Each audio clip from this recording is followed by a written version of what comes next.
Well, it might be springtime now here in Wisconsin, but that hasn't stopped the temperatures from being below 40, and that's not stopping the track team from moving their indoor schedule now to the outdoor portion of their schedule for the season. Joining us and a milestone for the second time here on the interview seat, it's Thomas Breitbach, the head coach for the men's women's track team. Coach, last time we talked, you guys were getting ready for the indoor GLBC championships, the indoor NCAA championships.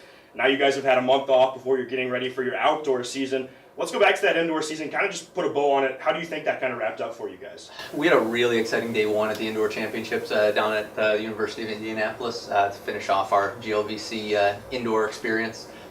Day one had some phenomenal highlights. Tavian Stewart and Trey Brown went 1-2 in the long jump with some phenomenal marks, both top 30 in the country.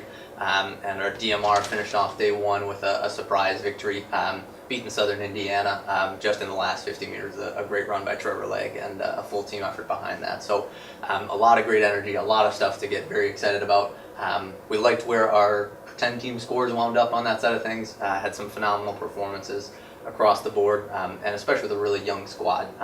Leaves us very excited about what's to come into the outdoor season and beyond into 2018-19. So one of the things we mentioned last time we sat down is that month off that you guys would have between the indoor and outdoor season. You said one of the things you guys wanted to do was really kind of just decompress a little bit. Have you been able to do that over the last month just to get your athletes ready for the outdoor season? Yeah, it seems like a lot of folks have come back off the edge a little bit, sort of able to take a little bit of time and heal up a few things that needed the time, and now, chomping at the bit a little bit more to get back into the competitive sphere. So this can kind of be the catalyst this weekend to take that transition from relaxed to the intensity that we really want to carry forward to the outdoor season. So now through the end of the year, you guys really don't have a week off. You've got 8 meets over the next 6 weeks going until the end of the year.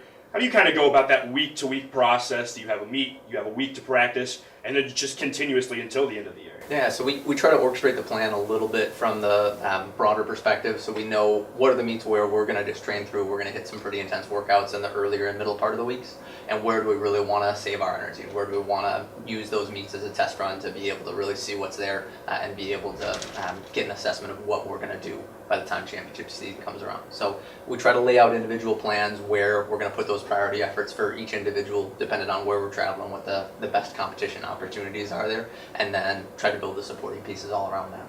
So you mentioned that this is a young team, and it really can't be understated how young this team is. You've got just 2 seniors on the men's side, 6 seniors on the women's side, and then you've got a lot of underclassmen for each side. So how do you kind of use this outdoor season not only to send the seniors off on a high note, but also to prepare those underclassmen for this year and going forward? Yeah, we talk a lot about experience as sort of a foundational part of those first 2 years, where not only just getting comfortable trying different events, but being comfortable in the collegiate environment to be able to see how do you execute things for folks that were used to being a dominant force in high school and they could win no matter how it unfolded, to really being on an even level or being pushed by folks that are as good or better than them. So really just being able to take opportunities, be able to dive all the way in.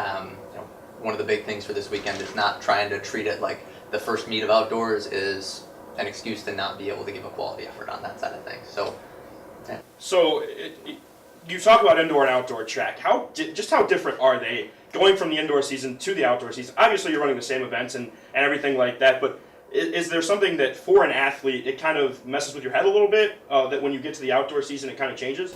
It's pretty person by person. There's a little bit more variability. You gotta watch the forecasts a little bit more, and you're playing with the elements a little bit there. But we try to orchestrate our energy so that we are peaking for the outdoor season. We're putting our best efforts into refining the workouts, resting a little bit more come outdoors.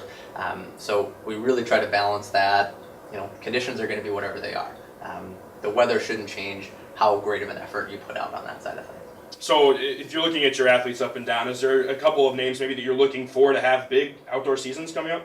Yeah, we've got a pretty solid squad where, with some new events, we've got folks that in that outdoor realm will step into a new role. Becca Jasudis is our school record holder on the women's steeplechase side of things. Very excited to see what she can do. She just missed scoring at conference last year as a true freshman, and has looked phenomenal in early workouts, so we're really excited about what's possible with her. Another person that jumps over stuff on the women's side is Allison Boss, Was a school record holder, NCAA provisional qualifier last year for us in the 400 hurdles. Who's just an absolute beast. She's got just outdoor track left, so we're very, very excited to see the exclamation mark that she puts in on her career as a ranger. That's already been a pretty fantastic one. Well, it's certainly going to be a busy upcoming couple of weeks for the men's and women's track team. They'll get underway down at Marion University in Indianapolis this weekend, and then they'll have an action-packed schedule for the rest of the season until the end of the school year. Thomas Breitbach, thank you for joining us once again. We appreciate it, and best of luck the rest of the season. My pleasure. Thank you much.